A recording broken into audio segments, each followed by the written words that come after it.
மசாலா கிச்சடி பண்ணுறதுக்கு அரிசி பாசிப்பருப்பு ரெண்டையும் ஊற வச்சுருக்கேன். இதில் 1 கிளாஸ் அரிசி, 1/2 கிளாஸ் பாசிப்பருப்பு ரெண்டையும் 20 நிமிஷத்துக்கு முன்னாடியே ஊற வச்சுட்டேன். காய் உருளைக்கிழங்கு, குட்டி உருளைக்கிழங்கு ஒன்று எடுத்து தோல் சீவிட்டு சின்னதாக கட் பண்ணியிருக்கேன். பச்சை பட்டாணி வந்து ஊற வச்சு 1 ஸ்பூன் மட்டும்தான் ஊற வச்சு அதை எடுத்திருக்கேன். பெரிய வெங்காயம் 1 சின்னதாக கட் பண்ணியிருக்கேன். தக்காளி 1 அதையும் கட் பண்ணி வச்சுருக்கேன். மிளகாத்தூள் 1 டீஸ்பூன், மஞ்சத்தூள் கொஞ்சம், கருவேப்பிலை 1/4 டீஸ்பூன், இஞ்சி பூண்டு பேஸ்ட் 2 கிராம்பு, 2 ஏலக்காய், சின்ன பட்டை, 1/4 டீஸ்பூன் சோம்பு. சோம்புக்கு பதில் ஜீரகம் கூட நம்ம சேர்த்துக்கலாம். பட்டை, கிராம்பு, ஏலக்காய் சேர்த்தாச்சு. அது கூட ஒரு பிரிஞ்சி இலை சேர்த்துடலாம். அடுத்து சோம்பு, கருவேப்பிலை, வெங்காயம்,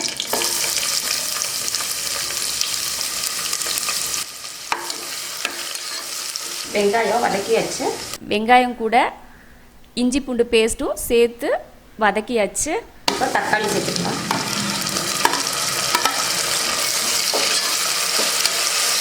தக்காளி போட்டுட்டு பட்டாணி உருளைக்கிழங்கும் சேர்த்துடலாம். கொஞ்சம் உப்பு சேர்த்துக்கலாம், காய் தக்காளி வதங்கிறதுக்காக. நல்லா வதங்கியாச்சு. இப்போ மிளகாத்தூளும் மஞ்சத்தூளும் சேர்த்துக்கலாம்.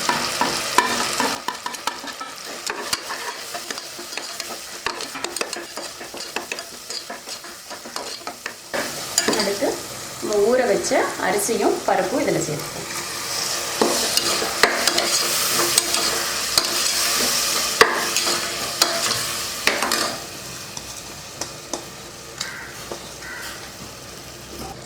தண்ணி அளவெல்லாம் கிடையாது, நிறைய தண்ணி ஊற்றிடும். ஏன்னா இது தண்ணியாக தான் இருக்கும், கெட்டியாக சாப்பாடு மாதிரி இருக்காது. நல்ல தண்ணியாக தான் இருக்கும். நோம்பு கஞ்சி குடிக்கிறோம் இல்லையா, அந்த பக்குவத்துக்கு தான் கிச்சடி இருக்கும். அதனால் தண்ணி அளவு கிடையாது, அதிகமாகவே ஊற்றிக்கலாம். நான் இதில் பாதி இருந்தது அரிசியும் பருப்பும், இதில் ஃபுல்லாக ஊற்றுறேன். 1 2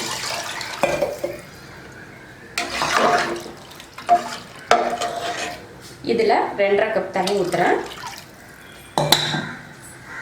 உப்பு தேவையான அளவுக்கு சேர்த்துக்கலாம். உப்பு பத்தலைன்னா கூட கடைசியில் சேர்த்துக்கலாம். அதனால் இது 1 டீஸ்பூன், இதில் 1 டீஸ்பூன் உப்பு சேர்த்துருக்கேன். பத்தலைன்னா கடைசியாக சேர்த்துக்கலாம்.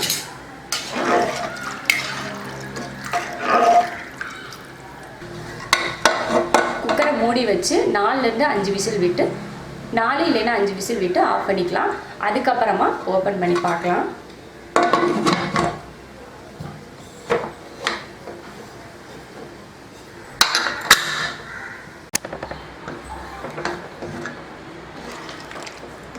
ஓப்பன் பண்ணியாச்சு. நல்லா தண்ணியாக சூப்பராக வந்திருக்கு. இதில் மல்லித்தலை சேர்த்துடலாம். நல்ல மணமாக இருக்குது.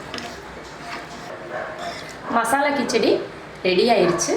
காலையில் டிஃபனுக்கு கொடுக்கலாம், அப்புறம் ஈவினிங் டைமில் டிஃபனுக்கு இது கொடுக்கலாம். குழந்தைங்களுக்கு, பெரியவங்க எல்லாருக்கும் கொடுக்கலாம். ரொம்ப நல்லாயிருக்கும், ரொம்ப டேஸ்ட்டாகவும் இருக்கும், நல்ல மணமாகவும் இருக்கும், பிடிக்கும். எல்லாருக்குமே இது கண்டிப்பாக பிடிக்கும். இது மேலே நெய் ஊற்றுறதுனா நெய் ஊற்றிக்கலாம். நெய் பிடிக்கலைன்னா நெய் ஊற்ற தேவையில்லை. பிடிச்சிருந்தா லைக் பண்ணுங்கள். மற்றவங்களும் பார்க்கணுன்னு நினச்சிங்கன்னா ஷேர் பண்ணுங்கள். மறக்காமல் சப்ஸ்கிரைப் பண்ணுங்கள். நன்றி.